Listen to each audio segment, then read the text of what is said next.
Hello everyone, welcome to my channel Shriroy education. তো আমরা এখন ম্যাথসের প্র্যাকটিস সেট করব, প্র্যাকটিস সেট 2। আগে একটা প্র্যাকটিস সেট 1 করিয়েছিলাম, তো এটা প্র্যাকটিস সেট 2 করছি। এটা বিশেষ করে কিন্তু মিসেলেনিয়াস এক্সামের জন্য ভীষণভাবে হেল্পফুল হবে, সামনে যেহেতু আসছে। আর বাকি ম্যাথস তো সব এক্সামেরই তো সেম থাকে, তো প্রত্যেকটা এক্সামের জন্য কিন্তু এটা ভীষণ হেল্পফুল। তো ফার্স্টে শুরু করা যাক। কি বলছে? A man sells an article at a gain of 15%। 15% গেনে লাভ করে একটা লোক একটা জিনিস বিক্রি করেছে। If he had bought it at 10% less, যদিও 10% কম দামে কিনতো, and sold it for rupees 4 less, আর যদি বিক্রিও যদি 4 টাকা কমে করতো, হি উড হ্যাভ গেইনড 25%। তাহলে কি হতো না, 25% ওর লাভ হতো। Find the cost price of the article. তাহলে জিনিসটার মূল্য কত, কেনা দাম কত। তো আমি এখানে শর্ট ট্রিক্সেই করবো। আমি এগুলো যেহেতু প্র্যাকটিস সেট করাচ্ছি, সেজন্য আশা করছি তোমরা সবাই মোটামুটি তো একটা বেসিক করা আছে, ঠিক আছে? যদি না বুঝতে পারো তাহলে কমেন্ট সেকশনে জানিও, আমি একদম পুরো ধরে ধরে পরে আমি বুঝিয়ে দেবো সেইটাই। এখানে কি কারণ সিপি, এক মিনিট, এদিকে সিপি লিখলাম, এদিকে এসপি লিখলাম, ঠিক আছে? সিপি কি বলেছে, আমি প্রথমে ধরে নিচ্ছি 100 সিপি ছিল। 15% গেনে যদি বিক্রি করে তাহলে 115 টাকায় ও বিক্রি করেছে। এখন কি বলছে, যদিও 10% কম দামে কিনতো, মানে 90 টাকায় যদি কিনতো, 100 টাকায় সিপি আগে কিনেছিল, তাহলে 10% কম হলে কি 90 টাকা হয়। আর যদি 4 টাকা কম দামে বিক্রি করতো তাহলেও কত গেন করতো, 25% গেন হতো।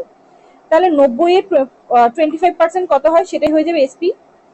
90 ইন্টু 25% গেন বলেছে, তাহলে কত হয়,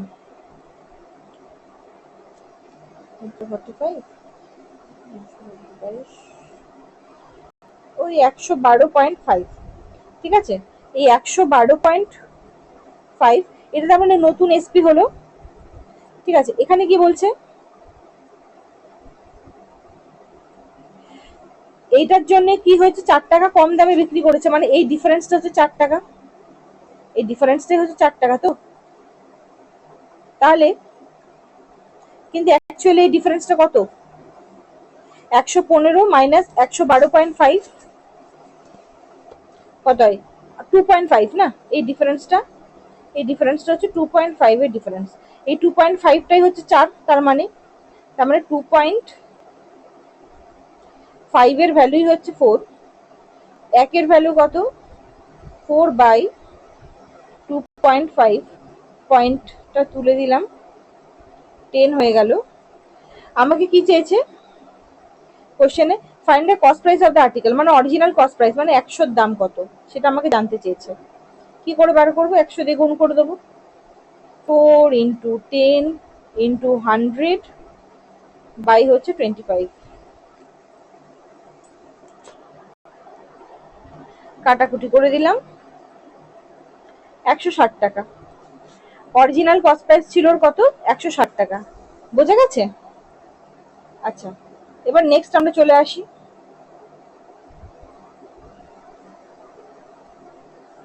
এ can do a piece of work in 12 days, A 12 দিনে একটা কাজ করতে পারে, আর সেই কাজটাই বি করতে পারে 15 দিনে। They work together for 3 days, তারা ওদের দুজন মানে এ আর বি দুজনে মিলে 3 দিন একসঙ্গে কাজ করেছে। তারপর হচ্ছে বি কি করেছে, দেন বি লিভস, বি ছেড়ে চলে গেছে কাজ, মানে তখন সেই সময়টা এ একা কাজটা করছে। How many days will A take to finish the same remaining work, তাহলে বাকি যে কাজটা আছে, মানে এ আর বি দুজনে কাজ করা হয়ে গেছে, তার পর যে বাকি অংশটা আছে সেটা, তার মানে এ শুধু কাজটা করছে, কতদিনে বাকি কাজটা করবে। তাহলে এগুলো করি। এ কত দিনে করেছে, এ করতে পারে হচ্ছে 12 দিনে কাজ, সেম কাজটা বি করতে পারে কত, 15 দিনে। টোটাল ওয়ার্ক কত, এই দুটো এলসিএম করে দেবো, 60। এফিসিয়েন্সি কত হবে, তার মানে 5/4। ওরা দুজনে মিলে 3 দিন কাজ করেছে, তাহলে এদের দুজনের একসঙ্গে যদি দুজন করি, তার মানে 9 ইউনিট কাজ করে ওরা দুজন মিলে, কিন্তু ওরা তো 3 দিন কাজ করেছে। 3 দিন কাজ করা মানে কি, টোটাল ওয়ার্কটা হচ্ছে 60 ওয়ার্ক। এত দূর পর্যন্ত ওরা এ প্লাস বি কাজ করেছে, আর এখানে বি চলে গেছে, এই পোর্শনটা বাকি কাজটা এ করছে। এ প্লাস বি 9 ইউনিট কাজ করতে পারে একদিনে, তাহলে 3 দিন ওরা দুজনে একসঙ্গে কাজ করেছে, তার মানে 9 ইন্টু 3 27 ইউনিট অফ ওয়ার্ক, তার মানে হয়ে গেছে। বাকি কাজ কত? টোটাল কাজ যদি 60 হয় আর 27 যদি বাকি হয়, তার মানে 60 মাইনাস 27 হয়ে যাবে। 60 মাইনাস 27 করলে কত হয়? 3, এদিকে 3।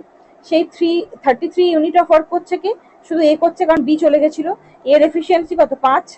তাহলে কত হবে? কতদিনে কমপ্লিট করতে পারবে? 33 ডিভাইডেড বাই 5, মানে 5 6 30, রিমেনিং থাকছে 3/5। এতদিনে কমপ্লিট করতে পারবে এ। তার মানে এই কাজটি 6 হোল 3/5 ডেজে কমপ্লিট করবে। ঠিক আছে, এবার নেক্সট অঙ্ক চলে আসি।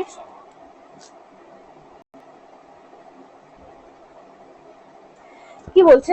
The difference between the simple interest and the compound interest on a certain sum of money is হচ্ছে 10% per annum for 2 years is 50 rupees 50। Find the principal sum. আচ্ছা, সিম্পল ইন্টারেস্ট কম্পাউন্ড ইন্টারেস্টের ডিফারেন্সটা দিয়ে দিয়েছে কত? 50। কত বছরের জন্য? 2 বছরের জন্য।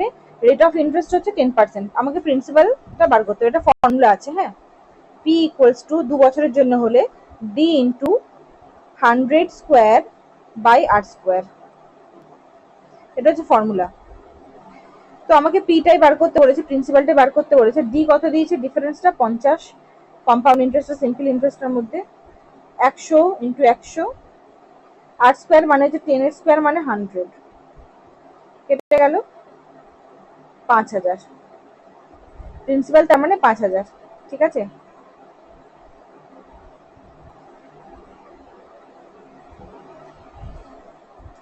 কি বলছে? The ratio of incomes of 2 persons, কালিটা চেঞ্জ করি। The ratio of incomes of 2 persons is হচ্ছে 9:7। ইনকাম পার্সেন্টেজ কত? না 9:7। ঠিক আছে, আর এক্সপেন্ডিচার কত? 4:3 হচ্ছে expenditure. If each of them saves 2000 per month, প্রত্যেকেই যদি 2000 টাকা করে বাঁচায়, তাহলে তাদের মান্থলি ইনকাম কত? আমি ফার্স্টে লিখবো কি? ইনকাম। ইনকাম কত? 9:7। এক্সপেন্ডিচার কত? খরচা 4:3। ইনকাম মাইনাস এক্সপেন্ডিচার করলেই তো সেভিংস পাই। তাহলে আমি দেখে নিই, ইনকাম মাইনাস যদি এক্সপেন্ডিচার করি 4 5 6 7 8 9, মানে 5 এর মানে এই লোকটার হচ্ছে সেভিংস হচ্ছে 5 আর এর সেভিংস হচ্ছে 4।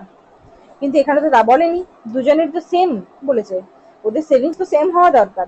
তাহলে আমাদের ডিফারেন্সটাকে আমাদের ঠিক করতে হবে। কি করব আমরা? এটার একটা নিয়ম আছে, সেটা হচ্ছে এদের দুজনের ডিফারেন্সটা আমি দেবো। 7 8 9 2 2 আর এটা 1, মানে ওপরেরটা আমি উল্টো দিয়ে মাল্টিপ্লাই করবো। মানে এখানে যদি 1 ডিফারেন্স বলবো, 1 দিয়ে আমি উপরেরটা মাল্টিপ্লাই করলাম 9:7, আর এই 2 দিয়ে আমি নিচের দুটোকে মাল্টিপ্লাই করবো, মানে 8:6 হয়ে গেল। এবার দেখো দুটো ডিফারেন্স সেম বেরোলো। এতক্ষণে দুটো ডিফারেন্স সেম বেরিয়ে গেল, তার মানে এই ওয়ানটাই তো সেভিংস। ইনকাম মাইনাস এক্সপেন্ডিচার দুটো করলে তো সেভিংস হয়। এই ওয়ানের ভ্যালু হচ্ছে 2000, কারণ 2000 টাকা সেভ করেছে। এখানে আমাকে কি জানতে চেয়েছে? মান্থলি ইনকাম জানতে চেয়েছে প্রত্যেকের। তাহলে প্রত্যেকের এর ইনকাম কত হবে? 9 ইন্টু 2 মানে হচ্ছে 18,000। প্রথম জনের ইনকাম হচ্ছে 18,000, আর দ্বিতীয় জনের ইনকাম কত? 7 ইন্টু 2 মানে 14,000। বোঝা গেছে?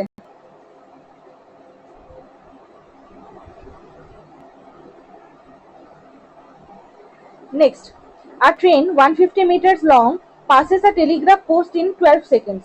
একটা ট্রেন আছে যার দৈর্ঘ্য বলে দিয়েছে 150 মিটার, সে একটা টেলিগ্রাফ পোস্টকে পাস করছে কত সেকেন্ডে? না 12 সেকেন্ডে। Find the time taken by the train to cross a bridge of length 250 metre. তাহলে ওই ট্রেনটা একটা ব্রিজ যার দৈর্ঘ্য হচ্ছে 250 মিটার, সেটা ক্রস করতে কত সময় নেবে? কি করে বার করবো? ফার্স্টে আমরা স্পিড বার করে নেবো ট্রেনটা। ঠিক আছে, স্পিড অফ দ্য ট্রেন কত হবে? ডিস্টেন্স মানে ট্রেনের নিজস্ব লেন্থ ডিভাইডেড বাই হচ্ছে 12। কারণ ও যে টেলিগ্রাফ পোস্টটা যে ক্রস করছে, টেলিগ্রাফ পোস্টের লেন্থ কিছু ধরা হয় না। ঠিক আছে, ট্রেনের যা লেন্থ সেটাই ধরা হয়। ঠিক আছে, আচ্ছা আমি কাটাকুটি করছি না, আমি পরে গিয়ে কাটাকুটি করব। আর একটা ব্রিজ ক্রস করতে নিচ্ছে 250 মিটার। টাইম জানতে চেয়েছে। টাইম মানে কি? Distance by speed. ডিস্টেন্স তাহলে কত হবে? ট্রেনের নিজের লেন্থ প্লাস হচ্ছে ব্রিজের লেন্থ ডিভাইডেড বাই হচ্ছে স্পিড। স্পিডটা কত? 150 বাই 12। এবার এটাকে জাস্ট সলভ করতে হবে। 150 প্লাস 250 কত হয়? 400 হয়। 400 ডিভাইডেড বাই কত হলো? 150 বাই 12। 150 বাই হচ্ছে 12। 5 3 5 8 40, 3 4 8 4 32, 32 সেকেন্ড। ঠিক আছে, এবার এটা নাম্বার সিরিজ দিয়েছে 4 7 12 19 28। এটা বার করতে হবে। ফার্স্টে আমরা ডিফারেন্স দেখবো কারণ কাছাকাছি সংখ্যাগুলো আছে। 3 5 7 9। ও এখানে কি হচ্ছে 2 এর 2 এর গ্যাপ আছে। 3 এর পর এই গ্যাপটা হচ্ছে 2, এই গ্যাপটা 2, এই গ্যাপটা 2, তার মানে নেক্সট গ্যাপটা 2 এরই হবে, মানে 11। 11 যোগ করলেই হয়ে যাবে, 39 হবে। 28 প্লাস 11 39। ঠিক আছে, কোডিং থেকে প্রশ্ন এসছে। রোজ, রোজটাকে কি লিখছে? T Q U G. তাহলে বিস্কিটটাকে কি লেখা যাবে? আর এস টি, 2 এর gap. M O P Q, 2 এর গ্যাপ। কিউ 2 এর গ্যাপ। ইউ এফ জি 2 এর গ্যাপ। আচ্ছা 2 2 গ্যাপ হচ্ছে। ঠিক আছে, তাহলে বি এর পর কি হবে? 2 প্লাস করলে ডি হবে, আই এর পর 2 প্লাস করলে কে, এস ভি হয়ে যাবে এখানে প্লাস 2 করলে, সি ডিই ই হবে, U V W, I J K, U V. 2 এর 2 এর গ্যাপ হয়ে গেল। ঠিক আছে, পয়েন্টিং টু আ ফটোগ্রাফ, একটা ফটোগ্রাফের দিকে তাকিয়ে ম্যান সেড, একটা লোক বলল, I have no brother or sister, আমার কোনো ভাই বোন কেউ নেই। বাট দ্যাটস ম্যান ফাদার, মানে ফটোগ্রাফের যে লোকটা আছে, ফটোগ্রাফটার যে লোকটা আছে, তার বাবা, তার বাবা, বাবাকে আমি প্লাস সাইন লিখছি, হ্যাঁ, ইজ মাই ফাদার সন, আমার বাবার ছেলে। মানে এই লোকটা হচ্ছে যে বলছে তার বাবার ছেলে, মানে এর বাবার ছেলে। মানে এই যে ফটোগ্রাফে যে লোকটা আছে, ফটোগ্রাফির লোকটার বাবা যে, সে হচ্ছে যে লোকটা কথাটা বলছে তার বাবার ছেলে। Whose photographer was that? তার মানে কথাটা এ বলছে, এ তো বলেই দিল যে আমার কোনো ভাই বোন কেউ নেই, তার মানে ইনি হচ্ছেন, এই যে দাদু হচ্ছে তো সম্পর্কে ওরই ছেলে, মানে এই কথাটা বলছে, কারণ এর নিজস্ব কোনো ভাই বোন ছিল না। তাহলে ফটোগ্রাফির লোকটা কে হচ্ছে? ফটোগ্রাফির লোকটা ফটোগ্রাফটা হচ্ছে কার? এনার ছেলের ফটোগ্রাফ। ঠিক আছে, হিজ সনস ফটোগ্রাফ, ওনার ছেলের, নিজের ছেলেরই ফটোগ্রাফ ওটা। বুঝা গেছে? আচ্ছা, a man works 5 kilometre toward south, 5 kilometre সাউথের দিকে এসছে। দেন হি টার্নস রাইট। আচ্ছা এইদিকে যদি মঞ্চের দিকে যদি মুখ করে দাঁড়িয়ে থাকে তাহলে ওর রাইট সাইড এটা হচ্ছে। ঠিক আছে, এখানে হচ্ছে 3 kilometre. Then he turns left and walks 5। এবার এইদিকে মুখ করে থাকলে ওর লেফট কোন দিকটা হচ্ছে? নিচের দিকটা হচ্ছে। এখানে 5 কিলোমিটার আবার এসছে। নাও in which direction is he from the starting place? তাহলে এখনো স্টার্টিং প্লেসটা ছিল এটা, এখান থেকেও কোন ডিরেকশনে আছে? এখন এইদিকে আছে, মানে এই দিক থেকে এইটা হচ্ছে সাউথ ওয়েস্ট। এখনো স্টার্টিং প্লেস থেকে যদি ধরা হয় তাহলে সাউথ ওয়েস্টে আছে। ঠিক আছে, তো আজকে এই পর্যন্তই। অবশ্যই প্র্যাকটিস করো এগুলো। আমি প্রত্যেকদিনই প্র্যাকটিস সেট আমি কিছু না কিছু আনতে থাকছি, তো তোমরা সেগুলো দেখো। যতদিনে মিসেলেনিয়াস বা যে এক্সামগুলো আসছে অনেক ম্যাথস প্র্যাকটিস হয়ে যাবে। অনেক ম্যাথস হচ্ছে পুরোটাই প্র্যাকটিসের উপরে, ডেলি তোমাদেরকে প্র্যাকটিস করে যেতে হবে। ঠিক আছে, তো চলো সাবস্ক্রাইব করে দিও চ্যানেলটা, যদি ভালো লেগে থাকে লাইক করো, শেয়ার করো বন্ধুদের সঙ্গে।